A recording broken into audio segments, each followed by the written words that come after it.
Diaries filled with frustration and hatred raised the shadow creature behind her. Normal people couldn't see it, but Hiroshi clearly saw every moment the animal matured. The thing created from pain also feels the existence of demon foxes in the world. Sometimes it looked at him, threatened, and disappeared into Kaoru. The hidden provocation made the fox angry. He wanted to kill that animal to free Kaoru, but it and the rat's soul were almost merged into one. If it dies, Kaoru will live as a soulless body, crazy and unable to protect herself from evil beasts in human form.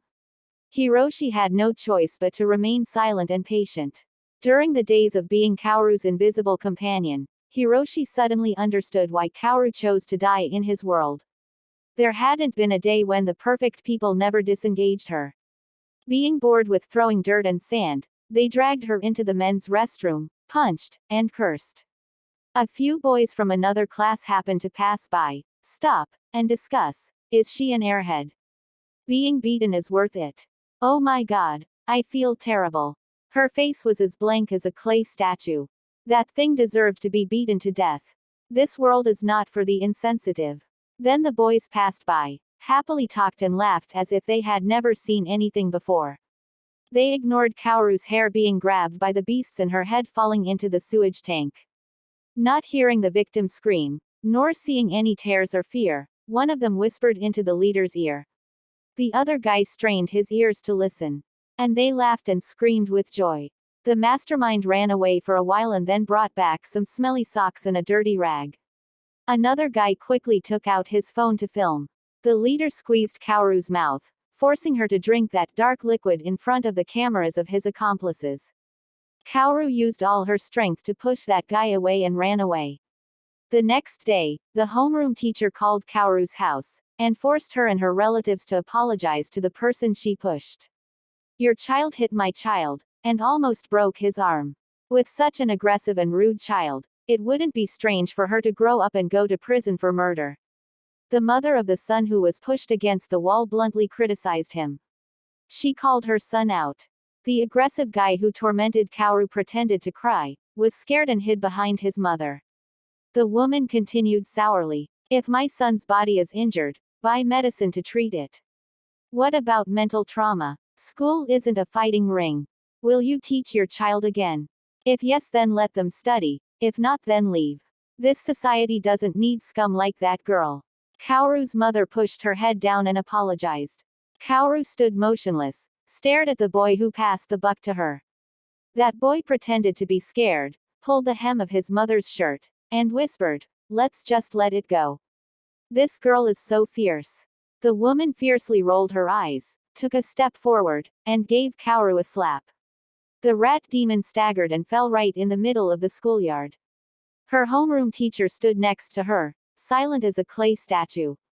Kaoru's mother grabbed her daughter's hair, pulled her up, and shouted, "Sorry properly. Do you want to stand here forever?" Kaoru clenched her fists, tried to suppress her anger in her heart, and said like a machine, "I'm sorry for accidentally hitting you. I won't hit him again from now on." Kaoru's mother pressed her daughter's head, forcing her to face the ground. The suppressed anger caused the dark creature to appear and become even larger. The image of the boy defiantly greeting him, smiling triumphantly and returning home with his mother was printed in the red eyes that had just opened. The dark creature wrapped itself around Kaoru as if wanting to comfort her and then quietly disappeared. The next morning, an egg flew straight into Kaoru's face from the corner of the classroom as she entered the classroom. The yellow, white, foul-smelling liquid slid off her face and fell to the ground. When Kaoru struggled to know what to do, someone came and used a tissue to wipe the dirt on Kaoru's face, gently instructing, "It's almost time to start school. Ignore them." Kaoru looked at that kind stranger, stunned for a long moment before the rare angelic beauty. He was a mixed-race boy with sea blue eyes and cherry blossom-colored lips that always had a warm, gentle smile. His scholarly appearance and gentle face secretly reveal that he is the type of patient who does not like fighting and fighting. Even when the homeroom teacher introduced him superficially, the boy still smiled happily, carried his school bag and placed it on the empty chair next to Kaoru. "Hello, I'm Hyan. The hand that once wiped away the traces of dirty jokes was outstretched, weighted her hand. Kaoru hesitated, then hid her hand in her coat pocket and greeted in a cold voice, "Please find another seat. This seat is very difficult to sit." The smile on Hyen's lips disappeared. The black leather briefcase still remained steadfast on the chair. Hyen sat down and firmly asserted, "If you can sit, I can." The stubborn person's eloquent affirmation was met with a sad smile. The foreigner secretly stuffed a stick of candy and a piece of paper into Kaoru's hand. The little rat opened it curiously and quickly put it in his coat pocket. And the fox just smiled at the silly encouragement. "If you are beaten, me too. You are not alone." Hyen brought Kaoru her first joy with an old comic book. During break time, the foreign friend taught Kaoru to draw and drew the characters with her. Distorted drawings created extremely funny ugly faces. And happy laughter erupted at the end of the classroom. No one paid attention to the strange light radiating from the yellowed pages. Like magical strings, that light surrounded Hiroshi and pulled him closer to the old storybook. The fox quickly left the classroom. He leaned his back against the classroom door, panting, peeking at the magic book. The strands of light slowly stretched out, surrounding Kaoru and Hyen. They came closer to where Hiroshi was hiding, touched his body and suddenly disappeared when the school bell rang. Hyen put away his old storybook and briefcase. As soon as Hiroshi entered the classroom, he saw skeptical eyes staring at him. And Kaoru's call ended it all. Hyen put aside his unpleasant attitude and returned to being a worry-free 7-year-old boy. The sight of two close friends joking around made the bullies uncomfortable. One afternoon after school, they spread marbles on the stairs and hid nearby, waiting silently. As expected, Kaoru and Hyen returned from the library. Hyen held up the book he had just borrowed, deliberately not letting Kaoru touch it. The rat demon was shorter than her foreign friend. No matter how high she tried to jump, she couldn't not reach her favorite storybook.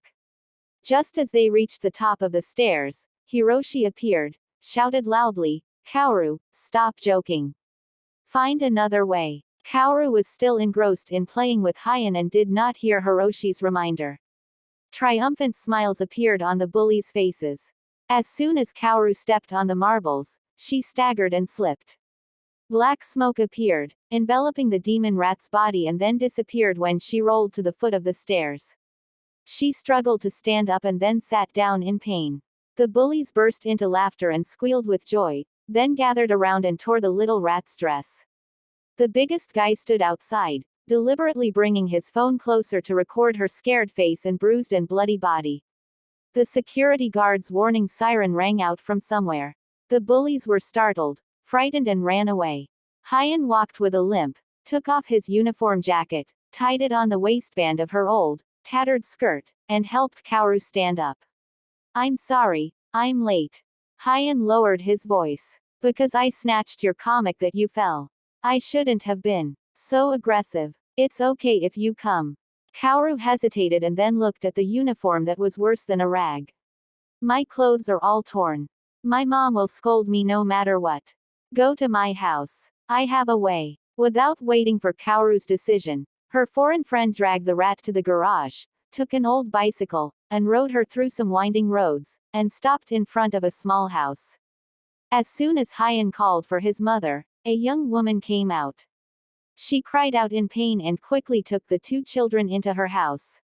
Hyen took the bandage himself and gently treated Kaoru's wound.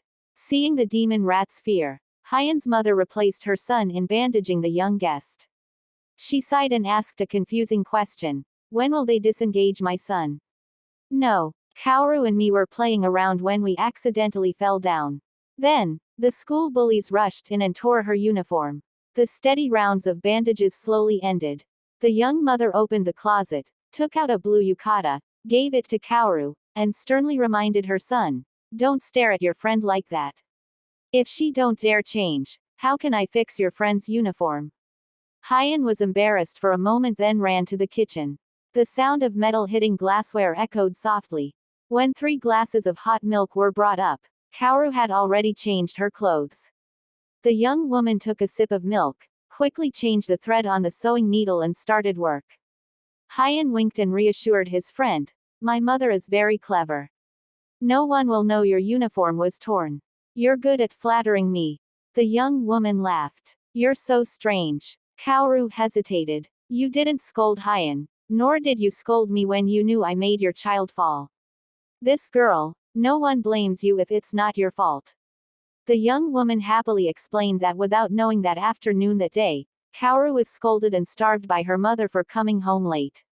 The little rat was locked in her room, sat quietly in a dark corner, only remembered the hot milk and Mother Hyan's gentle smile.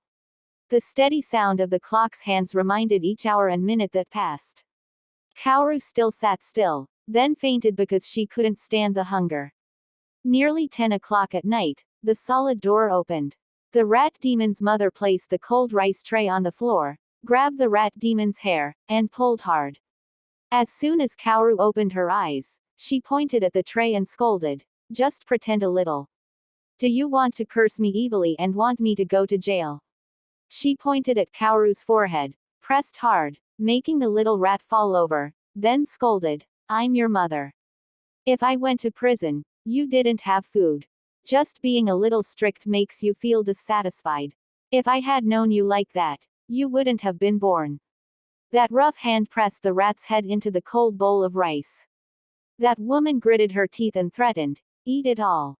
When I come back, if I see any rice left over, you'll be on the street." She stood up and left. The wooden door slammed shut. Kaoru looked at the tray of rice without spoon and chopsticks, picked up dry rice balls and put them in her mouth, trying to swallow them. A few drops of salty, bitter tears filled her mouth. Kaoru cried even more when she saw the video of her clothes being torn off being shown on the big screen in the classroom. The salty taste of tears became even more bitter when malicious eyes fell on her old outfit. Kaoru's classmates deliberately scrutinized and found the smallest traces but were powerless to give up. They whispered something then quickly took the drive containing the video and hid it in their briefcase. Her teacher entered, glanced at the people present, held up a plastic bag full of marbles, and asked, "Who spread this on the stairs yesterday?" Immediately, the whole class pointed at Kaoru and Hyan. Her foreign friend stood up and loudly explained, "Kaoru and me are the victims. We came home late because we went to the library to borrow books." Her foreign boy opened his school bag, took out the book that he and the rat had fought over along with the book loan card, and held it up high. "There is a librarian as a witness. We are the last two students to leave the library. Moreover, at the top of the stairs there is a surveillance camera. Teacher, please check, and you will know who spread those things on the stairs." The fattest guy in the class was startled and was about to stand up to admit his mistake, but the skinny guy sitting next to him grabbed the hem of his shirt and pulled him down. The mastermind remained silent and patient. The homeroom teacher signaled Hyan to sit down and stepped down, walking slowly on the path between the rows of desks, seriously reminding, "Any student who violates and proactively admits their mistakes will have their punishment considered for a reduction. If you were named, the punishment will be doubled." As soon as her words ended, the homeroom teacher stopped in front of the fat man's desk. Once again, seeing that student trembling in fear, the homeroom teacher sternly reminded, "You two, go to the teacher's room for a moment."